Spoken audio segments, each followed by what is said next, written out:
자, 우리 다 같이 찬송가 91장 찬양하심으로 1월 20일 수요 예배를 시작하겠습니다.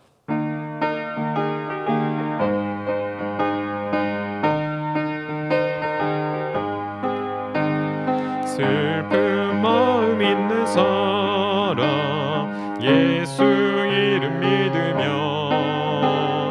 영원토록 변함없는 기쁜 마음 얻으리. 예수의 이름은 세상의 소망이요, 예수의 이름은 전국의 기쁨일세. 거룩하신 주의 이름 너의 방패 삼으라. 환난 시험 당할 때에 주께 기도드려라. 예수의 이름은 세상의 소망이요, 예수의 이름은 전국의 기쁨일세. 존귀하신 주의 이름 우리 기쁨 되도다. 주의 품에 안길 때에 기뻐 찬송 부르리. 예수의 이름은 세상의 소망이요, 예수의 이름은 전국의 기쁨일세. 우리 갈 길 나간 후에 보좌 앞에 나가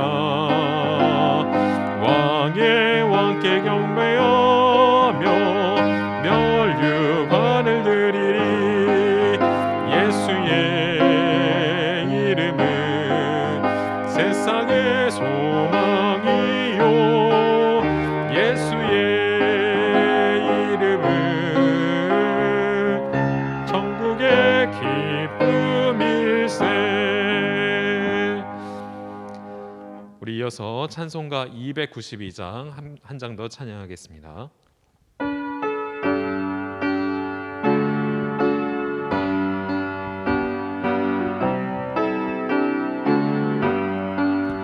주 없이 살 수 없네 죄인의 구주여.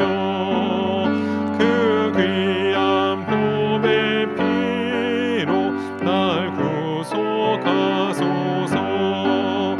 구주의 사랑으로 흘리신 보혈이 내 소망 나의 위로 내 영광 됩니다.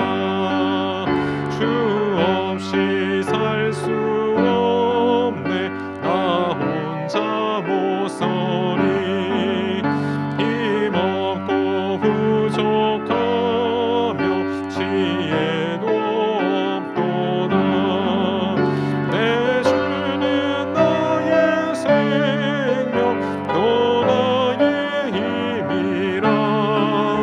주님을 의지하여 지혜를 얻으리. 주 없이 살 수 없네 내 주는 아신다. 내 영의 깊은 강구 마음의 소원은 주밖에 나의 마음 네 열어주니요. 내 마음 위로하사 평온케 하시네. 주 없이 살 수 없네 세월이 흐르고 이 깊은 고독 속에 내 생명 끝나도 사나운 풍랑일 듯 날 지켜주시 내 곁에 계신 주님 늘 힘이 됩니다.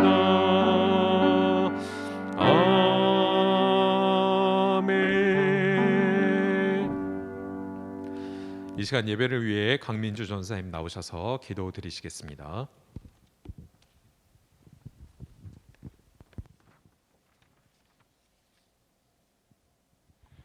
기도드리겠습니다. 하나님 감사드립니다. 오늘 수요일 귀한 예배를 허락하셔서 우리에게 은혜를 더하여 주시니 감사드립니다. 주님, 먼저 회개하기는 우리가 고백하고 결단함에도 지켜내지 못한 것들이 있습니다.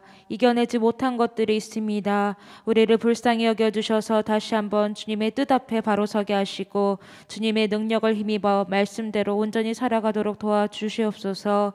우리가 찾고 구하는 것들에 주님의 뜻과 부르심에 상관없는 것들이 있다면, 우리의 정욕대로 구하는 것들이 있다면 과감하게 내려놓게 하여 주시고 먼저 주님의 나라와 의를 바라볼 줄 아는 믿음의 시선을 허락하여 주시옵소서. 그럴 때 우리의 모든 필요를 채우시는 주님을 경험하게 될 줄로 믿사오니 믿음의 결단을 하게 하시고 주님의 일하심을 경험하여 살아가는 하나님 나라의 백성이 되게 하여 주시옵소서. 주님, 우리 수색교회 지체들 중에 몸이 아프고 병든 자들이 있습니다. 마음에 시험 들지 않게 붙들어 주시고 기도와 말씀으로 넉넉히 극복하게 하시며 주의 영광을 위해 살겠노라 고백하게 하옵소서. 또한 주님을 믿지 않는 가족들로 근심하는 성도들이 있습니다. 끝까지 기도하며 가족들을 섬길 때 반드시 믿음의 문이 열리게 될 줄로 믿습니다. 예수님을 만날 기회들을 허락하셔서 우리 가족들도 예수님을 믿고 구원의 기쁨을 경험하게 하시며 우리 모든 가정들이 반석 위에 선 믿음의 가정들이 되게 세워주시옵소서. 주님, 오늘 세우신 김성은 목사님께 성령의 기름을 부어주셔서 성령의 권능을 더하여 주시고 그 말씀이 우리 심령에 새겨지게 하셔서 우리가 말씀대로 선택하고 결정하며 행동함으로 말씀의 귀한 열매를 맺도록 도와주시옵소서. 주신 말씀대로 행할 때 지금도 살아계셔서 역사하시는 주님을 경험하게 될 줄로 믿습니다. 작은 것 하나에도 순종하고 충성하는 귀한 주님의 자녀들이 되게 하시고 주의 자녀들로 홀로 영광 받아 주시옵소서. 오늘도 우리에게 구원의 기쁨과 감격을 더하시는 주님을 찬양하오며 모든 말씀 예수님의 이름으로 기도드립니다. 아멘.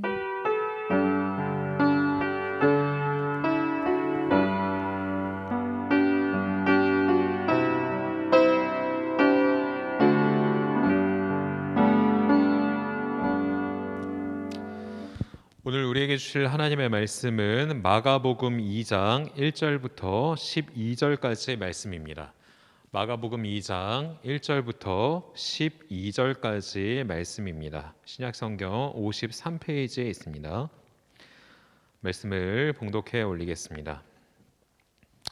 수일 후에 예수께서 다시 가버나움에 들어가시니 집에 계시다는 소문이 들린지라 많은 사람이 모여서 문 앞까지도 들어설 자리가 없게 되었는데 예수께서 그들에게 도를 말씀하시더니 사람들이 한 중풍병자를 네 사람에게 메워 가지고 예수께로 올세 무리들 때문에 예수께 데려갈 수 없으므로 그 계신 곳에 지붕을 뜯어 구멍을 내고 중풍병자가 누운 상을 달아 내리니 예수께서 그들의 믿음을 보시고 중풍병자에게 이르시되 작은 자야 내 죄 사함을 받았느니라 하시니 어떤 서기관들이 거기에 앉으사 마음에 생각하기를 이 사람이 어찌 이렇게 말하는가 신성모독이로다. 오직 하나님 한 분 외에는 누가 능히 죄를 사하겠느냐. 그들이 속으로 이렇게 생각하는 줄을 예수께서 곧 중심에 아시고 이르시되 어찌하여 이것을 마음에 생각하느냐.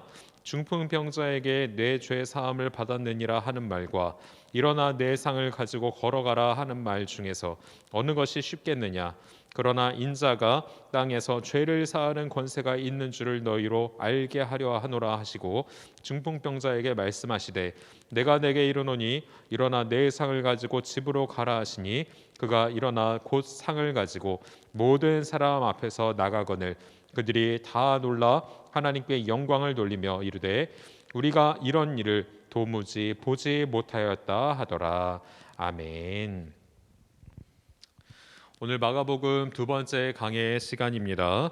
인자이신 예수 그리스도라는 제목으로 김성은 목사님께서 말씀 증거하실 때에 크신 은혜의 시간 되시길 바랍니다.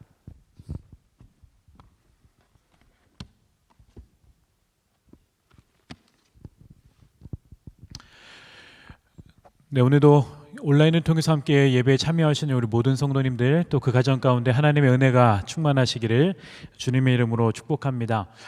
오늘은 마가복음 두 번째 시간입니다. 마가복음 2장을 저희가 함께 공부하는 시간입니다. 우리가 매일 성경을 통해서는 누가복음을 매일 저희가 묵상을 하고 있는데, 저희가 수요일에는 이제 마가복음을 이제 계속 공부를 하고 있습니다. 복음서를 한꺼번에 공부를 하다 보니, 또 묵상을 하다 보니 얻게 되는 유익이 참 많습니다. 모든 복음서들의 쓰인 목적이 대부분 비슷합니다. 예수님께서 누구신가, 그리고 제자들은 어떻게 살아가야 하는 것인가라고 하는 부분들을 중심으로 복음서가 쓰여졌는데요. 이 복음서를 통해서 이런 부분들을 조금 더 선명히 알아갈 수 있는 것 같아서 너무 좋은 것 같습니다. 오늘은 마가복음 2장 말씀을 중심으로 인자이신 예수 그리스도라고 하는 제목으로 말씀을 함께 묵상하고자 합니다. 여러분, 2세기에 파피아스라고 하는 사람이 쓴 글에 따르면 이 마가복음을 쓴 마가 요한이라고 하는 사람은 베드로의 통역사로 이제 활동했다라고 하는 기록이 있습니다.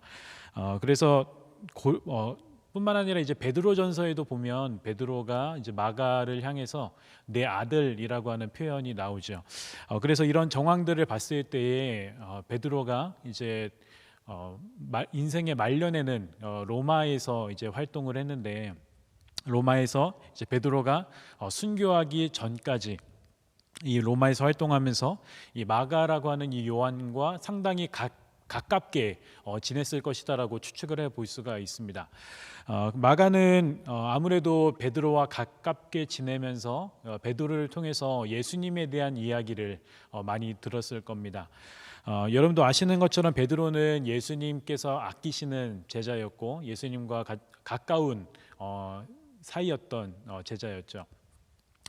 그렇기 때문에 예수님의 모습을 베드로는 가까이서 봐왔고, 또 예수님의 말씀, 또 예수님께서 하신 일들, 그리고 그때 당시에 예수님께서 이런 일을 하실 때 뭐 예수님의 표정이라던가 하는 여러 가지 자세한 예수님의 이야기들에 대해서 자세하게 마가에게 이야기를 해 주었을 겁니다. 여러분, 그렇다면 이 마가복음은 곧 베드로의 시각에서 본 예수님의 이야기다라고 그렇게 이야기를 해볼 수도 있을 것 같습니다. 그래서 그런지 여러분, 베드로는 마가복음 1장에서부터 등장을 하고 있어요. 마가복음 1장에서 예수님께서 베드로를 이제 부르셨습니다. 어부들을 제자로 부르셨어요. 자, 이때부터 베드로는 예수님 곁을 따라다니기 시작을 한 겁니다. 자, 그렇다면 오늘 우리가 읽은 이 2장의 말씀에 나오는 이야기들은 베드로가 예수님을 따라다니면서 베드로가 직접 목격했고, 또 그것을 마가에게 전해 주어서 마가가 듣고 그것을 생생하게 기록한 것이 2장의 내용이다라고 이야기를 할 수가 있을 것 같습니다.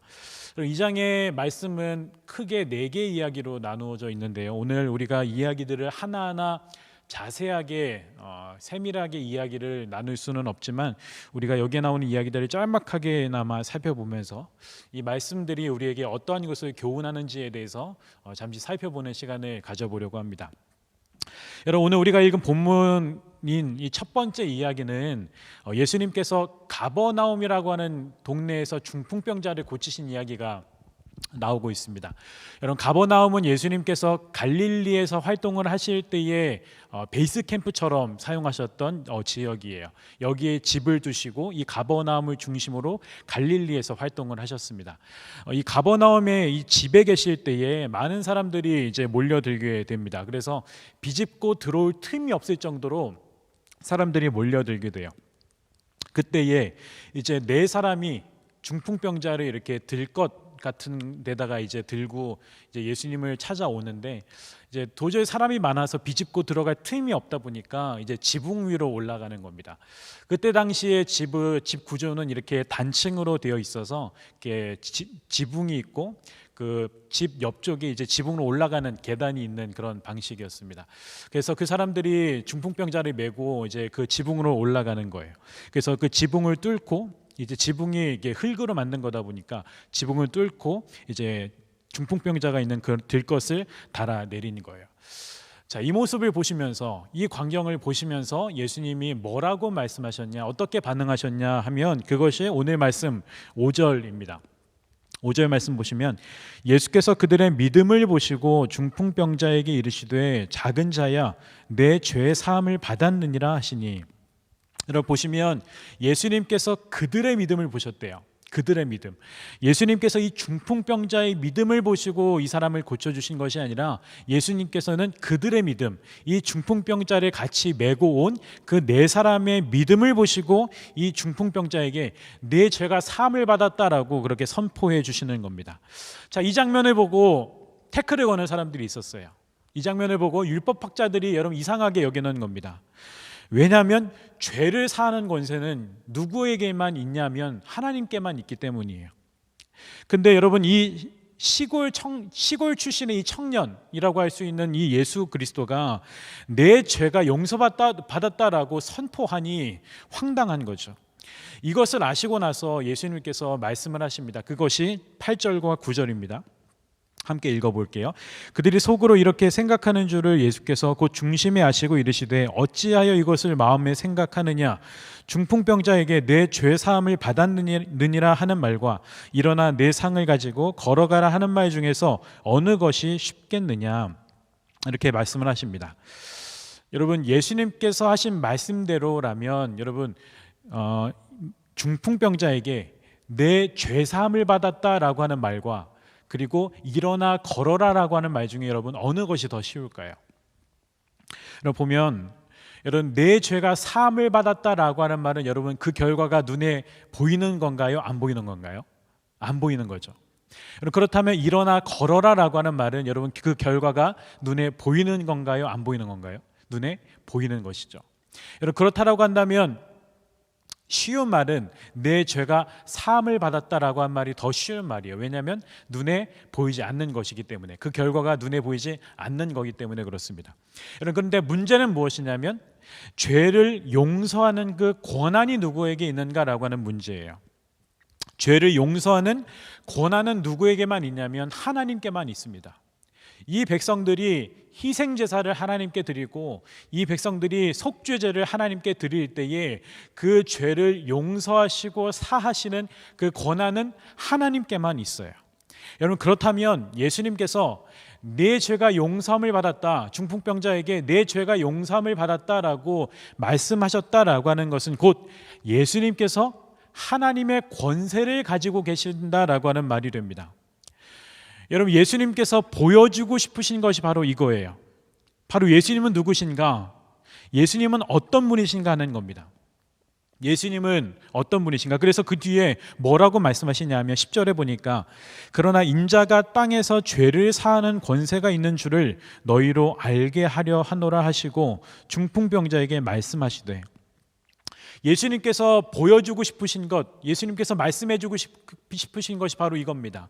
예수님께서는 바로 내가 땅에서 죄를 사는 권세를 가지고 있다는 것을 너희에게 알려주겠다라고 예수님께서 말씀하시면서 중풍병자에게 명령하시죠. 일어나 가라, 일어나 돌아가라 말씀하시니까 중풍병자가 일어나서 갑니다. 이로써 예수님께서는 확실하게 자기 자신을, 예수님 자신을 사람들에게 보여주시는 거예요. 여러분 당시에는 모든 질병이 또는 장애나 모든 질병이 그 사람의 죄 때문이라고 하는 그런 인식이 강했습니다. 그러나 예수님은 죄를 용서하시는 권한이 있을 뿐만 아니라 예수님은 어떠한 병도 고치시는 그 하나님의 권세를 가지신 분이시다라고 하는 그런 것들을 사람들에게 선포하고 계시는 거예요. 그런데 여러분 예수님께서 여기에서 무슨 단어를 사용하시냐 하면 인자라고 하는 단어를 사용하고 계세요. 근데 여러분 여기에서만 이 여기에 이 10절에서만 이 단어를 사용하시는 것이 아니라 여러분 2장 마지막 절에서도 이 단어를 사용하십니다. 28절도 보니까요. 28절 이러므로 인자는 안식일에도 주인이니라 라고 말씀하십니다. 여기에서도 인자라고 하는 말이 등장을 하고 있어요. 여러분 인자라고 하는 말이 무슨 뜻일까? 여기서 인자라고 하는 말은 여러분 사람의 아들이라는 뜻입니다. 근데 이 말은 여기서 우리가 나오는 의미만으로는 그 뜻을 온전하게 파악을 할 수가 없어요. 우리는 이 의미를 파악하기 위해서는 다니엘서 7장을 봐야 됩니다. 다니엘서 7장에 보면 다니엘이 환상을 보거든요. 다니엘이 환상을 보는데 바다에서 4마리의 그 짐승이 올라옵니다. 그냥 짐승이 아니라 되게 기괴하게 생긴, 흉측하게 생긴 짐승이 올라와요. 어떤 짐승은 사자같이, 어떤 짐승은 곰같이, 또 어떤 짐승은 표범같이 생긴 게 4마리가 이렇게 바다에서 올라옵니다. 자, 그런데 그때 왕의 자리에 하나님께서 좌정하시는데 그 하나님의 이미지가 어떠하냐면 희고 맑고 깨끗한 이미지를 가지면서도 불꽃 같은 강력한 이미지로 하나님께서 왕의 자리에 좌정을 하세요. 근데 그분에게서 불길이 강물같이 흘러나온다라고 표현을 다니엘서 7장에서 표현을 하고 있습니다. 그분에게서 불길이 강물같이 흘러나와서 그분의 심판이 시작이 되는데 그분이 그 권세로 하나님께서 그 권세로 그 모든 짐승들 바다에서 올라오기 시작한 그 모든 짐승들을 다 때려잡으시는 겁니다.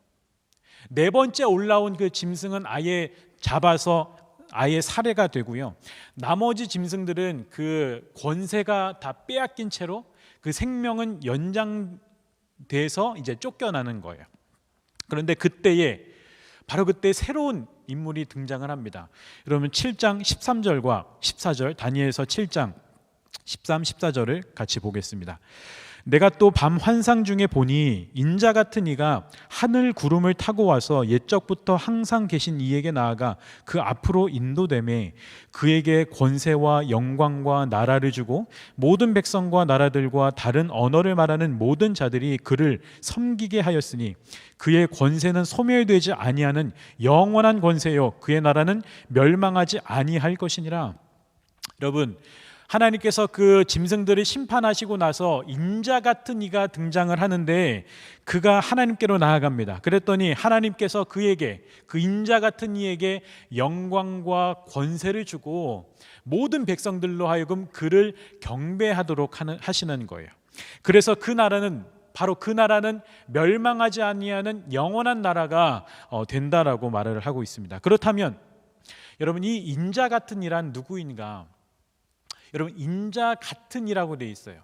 인자 같은이란 말은 여러분 무슨 말인가요? 사람의 아들이란 말인가요? 아니면 사람의 아들이 아니란 말인가요?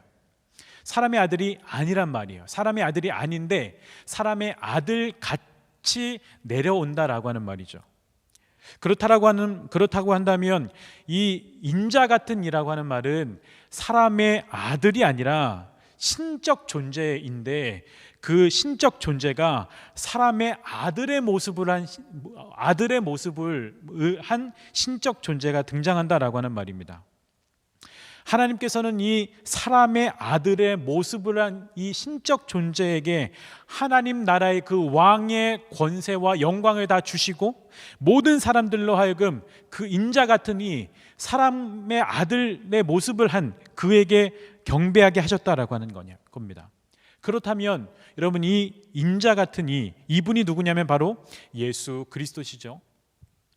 하나님께서 예수 그리스도를 이 땅에 인자 사람의 아들로 보내셨고 예수님으로 하여금 하나님 나라의 왕으로 그 영광과 권세를 주실 뿐만 아니라 모든 백성들로 하여금 하나님 그 예수 그리스도를 주님으로 모시고 그분을 경배하도록 하셨던 겁니다.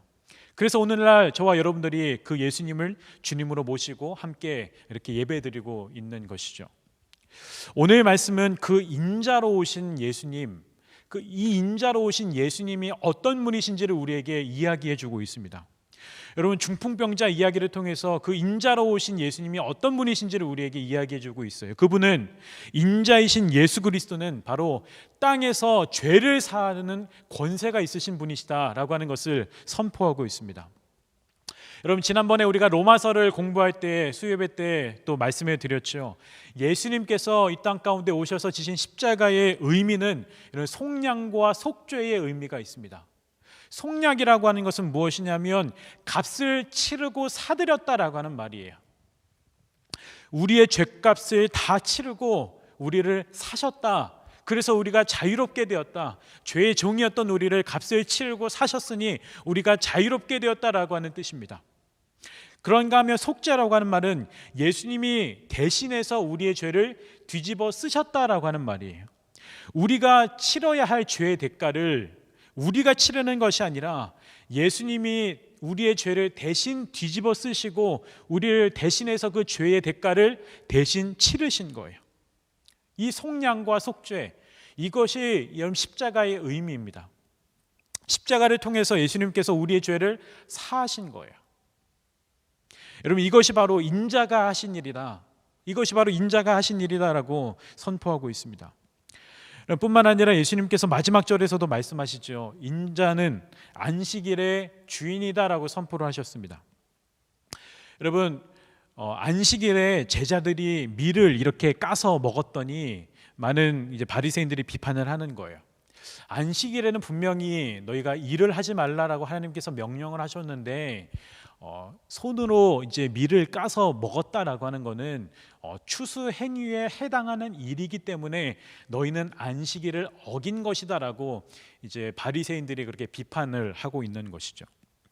자, 그때에 예수님께서 하신 말씀이 무엇이냐면, 너희는 다윗이 하나님의 집에 들어가서 한 일을 너희는 읽어보지 못하였느냐라고 이렇게 질문을 하십니다. 다윗이 하나님의 성전에 들어가서 진설병을 먹었거든요. 근데 여러분, 이 진설병을 먹을 수 있는 권한은 제사장에게만 있습니다. 근데 여러분, 다윗이 이 진설병을 먹었음에도 불구하고 이것이 허용된 것은, 왜냐하면 이 다윗은 하나님께서 기름 부으신 왕이기 때문에 그래요. 그렇다라고 한다면 예수님께서는 이런 말씀을 하고 싶으신 거예요. 한 나라의 왕이 법 위에 있는 것처럼 이 율법 위에 누가 있는지를 보라고 말씀을 하시는 겁니다. 지금 이 말은 무엇인가? 이런 율법이라고 하는 것은 하나님께서 주신 법이에요. 하나님이 주신 법이에요. 하나님께서 주신 이 법 위에 있을 수 있는 분, 이 하나님이 주신 이 율법보다 더 위에 있을 수 있는 분은 단 한 분밖에 없습니다. 바로 하나님이세요. 하나님께서 세우신 하나님 나라의 왕, 인자 같으신 분, 바로 그분만이 이 율법 위에 계실 수 있으신 분이시죠. 그렇기 때문에 오늘 이 마가복음 2장은 예수님께서 어떤 분이신지를 집중적으로 우리에게 조명해 주고 있는 말씀이라고 할 수가 있습니다. 먼저 여러분, 예수님은 인자라고 선포를 하셨어요. 다니엘서 7장에서 예언되었던 예수님은 하나님 나라의 왕의 권세를 가지신 분이시다라고 선언하고 있습니다. 그런데 그분은 중풍병자 이야기에서 볼 수 있는 것처럼 그분은 죄를 사하는 권세가 있으신 인자이시다. 그리고 2장 끝부분에 나오는 것처럼 그분은 안식일의 주인이신 왕이신 분이시다라고 하는 것이죠. 여러분, 이것이 2장에서 선포하고 있는, 2장에서 이야기하고 있는 예수님의 모습입니다. 여러분, 그렇다면 예수님은 그런 분이신데, 예수님은 그러한 인자이신데 그분 앞에 있는 우리는 누구인가? 저는 이것이 두 번째 이야기에서 말하고 있는 것이라고 저는 생각합니다. 예수님께서 레위를 부르셨어요. 세리였던 레위를 부르십니다. 마가복음과 누가복음에서는 이름이 레위라고 나오고, 이제 마태복음에서는 마태라고 하는 이름으로 등장하는 예수님의 제자이죠. 세리들은 세금을 걷고 또 통행료를 이제 받아서 돈을 쌓아놓는 사람이다 보니 많은 사람들이 싫어하고 따돌리고 비판했던 그런 사람들이었습니다. 유대인의 시각으로 보면 유대인의 시각으로 보면 이제 세금을 착취하는 모습을 보니 종교적으로도 도덕적으로도 나쁜 사람들이고, 뿐만 아니라 이 세리들은 헤롯 왕을 섬기는 사람들이다 보니 이 세리들은 정치적으로도 나쁜 사람들인 거예요. 근데 예수님께서는 그런 세리들을 찾아가시는 겁니다. 그리고 레위에게 나를 따르라 라고 말씀을 하시니 이 레위가 예수님을 따르기 시작을 하는 거예요. 그리고 나서 이 레위의 집에 들어가셔서 이제 레위와 함께 이제 식사를 하시는데, 레위만 있는 게 아니라 세리들이 또 죄인들이 모여들기 시작을 합니다. 세리들이 친구들이 없고 따돌림을 당하는 존재들이다 보니 세리들끼리 그렇게 친구가 될 수밖에 없는 그런 문화적인 상황이었던 거예요. 그래서 세리들이 그렇게 모여서 예수님과 함께 식사를 합니다. 그때 당시에 함께 식사를 한다라고 하는 것은 그들을 포용하고 그들을 받아들이고 그들과 함께 한다라고 하는 의미가 있는 것이 바로 같이 식사한다라고 하는 것의 의미예요. 그러니 여러분, 바리새인들과 서기관들이 이 예수님을 비판하죠. 어찌하여 저 세리들을, 저 죄인들과 함께 식사를 하시는 겁니까? 라고 사람들이 질문을 합니다. 그랬더니 예수님께서 하시는 말씀이 17절의 말씀이에요. 17절 말씀 같이 보겠습니다. 예수께서 들으시고 그들에게 이르시되 건강한 자에게는 의사가 쓸데없고 병든 자에게라야 쓸데있느니라. 나는 의인을 부르러 온 것이 아니요 죄인을 부르러 왔노라 하시니라. 여러분, 예수님께서 이 땅에 오신 이유는 의인이 아니라 죄인을 부르러 오신 거예요. 예수님이 땅 가운데 오신 것은 의인이 아니라 죄인을 부르러 오셨대요. 여기서 의인이라고 하는 말은 바리새인과 서기관들을 의미합니다. 그리고 여기서 죄인이라고 하는 말은 예수님 옆에 지금 앉아있는 그 세리들과 죄인들을 의미하는 거예요. 여러분, 예수님은 의인이 아니라 죄인들을 부르러 오셨어요.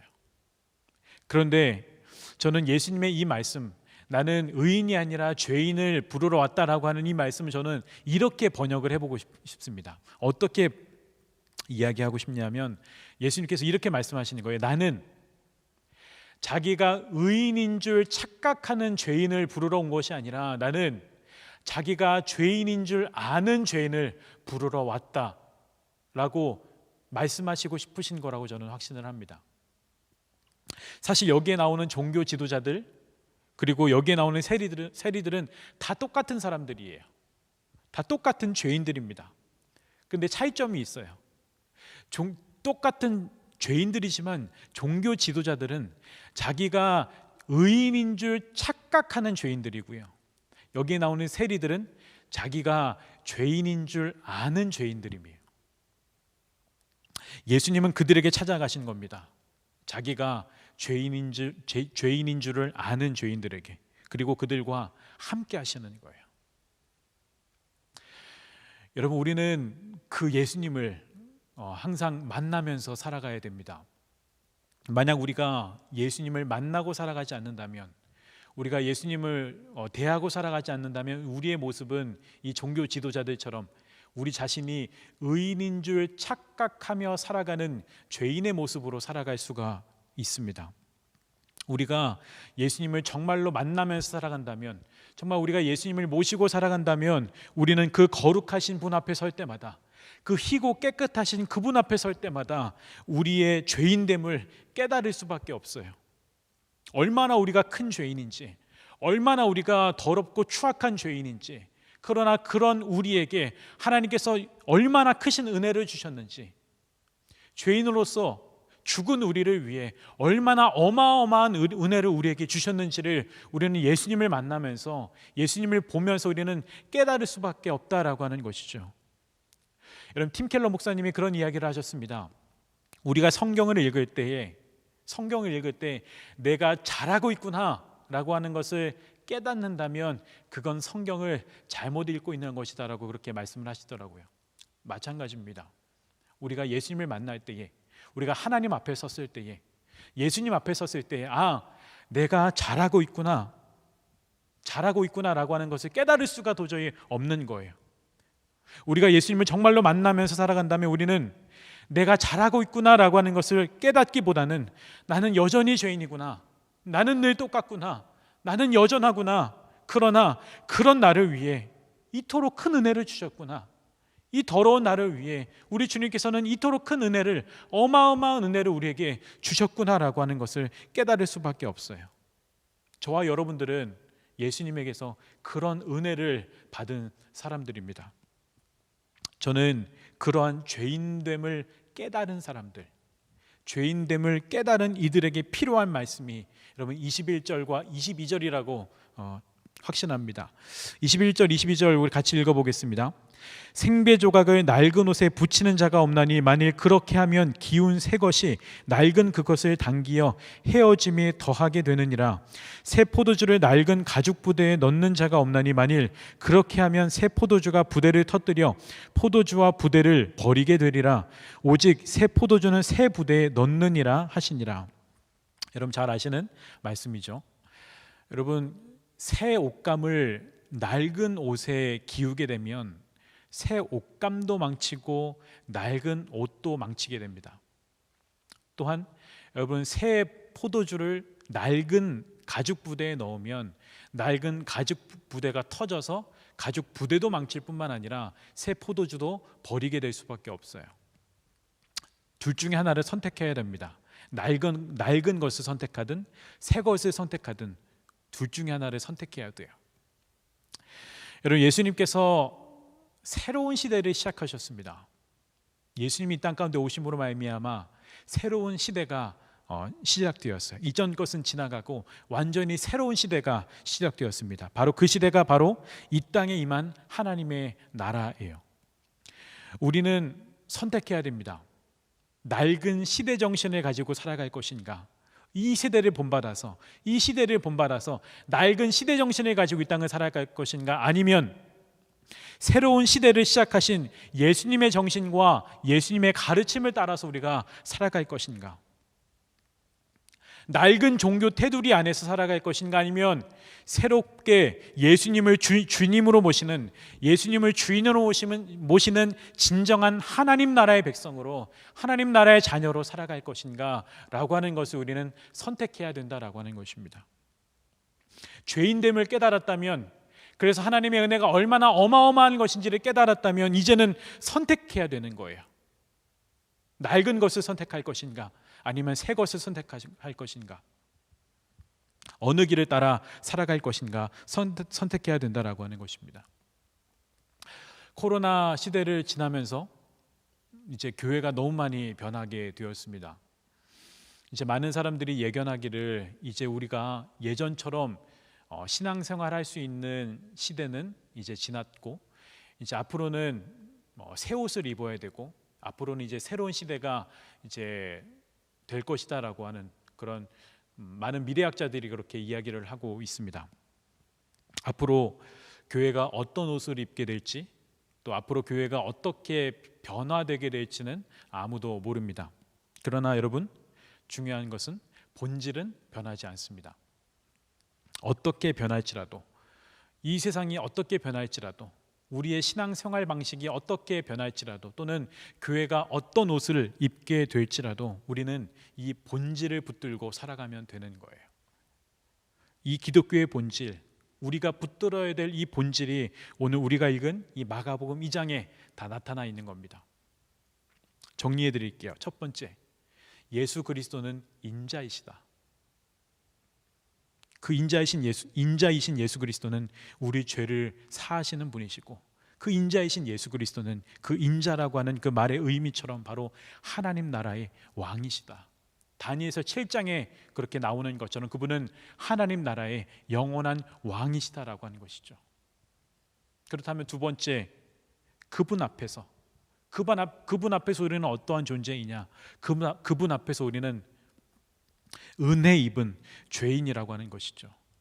그런가 하면 세 번째, 우리는 그렇기 때문에 낡은 시대 정신을 버리고, 이 시대의 것은 버리고 예수께서 보여주신 새로운 삶의 방식을 따라 나아가야 된다라고 하는 것입니다. 이것이 우리가 붙들어야 될 본질이다라고 하는 것이죠. 오늘도 여러분, 우리 예수님은 살아계십니다. 그분이 오늘도 살아계셔서 우리에게 여전히 또 앞으로도 영원히 우리의 소망이 되어주시는 분이십니다. 하나님 나라가 완성될 그날까지 인자이신 예수 그리스도, 인자로서 이 땅 가운데 오셔서 우리의 죄를 사하시고 하나님 나라의 왕이 되셔서 영원토록 이 나라의 왕이 되어주실 그분 예수 그리스도, 왕이신 그분에 따라 이 믿음의 경주를 잘 따라 나아가는 우리 모든 성도님들 되시기를 주님의 이름으로 축원합니다. 함께 기도하겠습니다.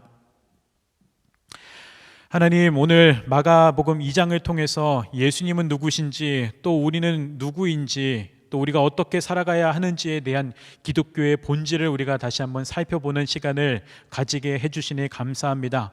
인자로 오신 예수 그리스도는 이 땅 가운데 왕으로 오신 하나님 나라의 왕으로 좌정하시는 분이시요, 그분은 우리의 죄를 사하시는 분이심을 우리는 알게 되었습니다. 뿐만 아니라 우리는 그분 앞에 있는 은혜 입은 죄인이라는 것을 다시 한번 묵상하는 시간을 가졌습니다. 그러기에 우리는 이제는 낡은 시대 정신을 버리고 새로운 나라를 시작하신, 오는 세대를 시작하신 그 새로운 시대에 맞는, 걸맞는 새로운 삶의 방식으로 살아가야 된다라고 하는 것을 오늘 말씀을 통해서 묵상했습니다. 오늘 말씀처럼 하나님, 우리가 인자이신 예수 그리스도를 따라, 왕이신 그분을 따라 낡은 시대 정신을 버리고 새로운 삶의 방식을 따라, 예수님이 명령하신 새로운 삶의 방식을 따라 살아갈 수 있는 우리 모두가 될 수 있도록 주님 함께 하시고 역사하여 주시옵소서. 세대가 점점 악해져 가고 세대가 점점 더 혼탁해져 가고 있습니다. 이 시대를 살아갈 때에 우리에게 지혜를 주시고 능력을 주셔서 이 복음서를 우리가 읽어갈 때마다 어떻게 살아가야 하는지, 이 시대를 어떻게 이겨야 되는지를 주님 우리에게 알려주시어 우리로 하여금 이 시대를 믿음으로 이기며 이 믿음의 경주를 잘 달려나아갈 수 있는 우리 모두가 될 수 있도록 주님 함께 하시고 역사하여 주시옵소서. 오늘은 말씀 가운데 우리와 함께 하신 예수 그리스도께 감사를 드리며 우리의 여전한 소망이 되시는, 우리의 영원한 소망이 되시는 예수 그리스도의 이름으로 감사하며 기도드립니다. 아멘. 예, 광고 말씀드리겠습니다. 이번 주일부터 대면 예배가 재개됩니다. 좌석수의 10% 이내고요.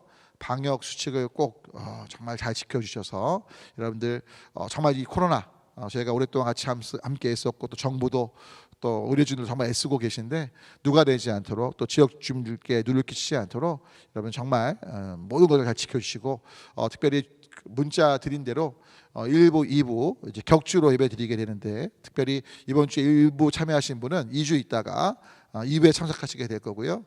반대로 이번 주에 2부에 참석하신 분은 2주 있다가 참석하실 때는 1부에 참석하시고, 좀 속상하셔서 격주로나마 함께 대변 예배할 수 있는 걸 감사한 마음으로 생각해 주시면 좋겠고, 성찬 예식 있게 경건한 마음으로 오실 때 저희가 방역수칙 준칙을 위해서 성찬 분급을 따로 하지 않습니다. 그리고 개인별 위생 성찬 키트를 드려요. 그래서 입구에 들어오실 때 개인별로 꼭 받으셔서 성찬하는데 그 키트를 갖고 앞에 인도자 말에 따라 반응해 주시면 좋을 것 같습니다. 그리고 계속해서 여러분 우리 전도 대상자를 위해 기도해 주시고, 우리에게 모든 예배 가운데 기름 부심이 넘쳐나도록 환우들을 위해서 생각날 때마다 기도해 주시고, 새벽 기도 때 계속 말씀 올리지만 여러분 선교사님들 또 섬기시는 분들, 후원하는 것들을 위해서, 또 부족한 종을 위해서도 생각나실 때마다 중보해 주시면 감사하겠습니다. 우리 찬송가 171장 찬양하시고 담임 목사님 축도하심으로 예배를 마치겠습니다.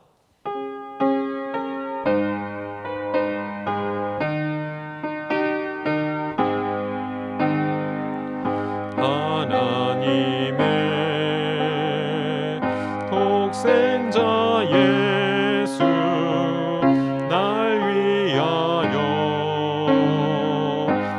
오시었네. 내 모든 죄 사하시려고 십자가 지셨으나 다시 사셨네. 살아계신 주 나의 참된 소망, 두려움이 사라지네. 사랑의 주내 갈 길이 너니 내 모든 삶의 기쁨 늘 충만하네.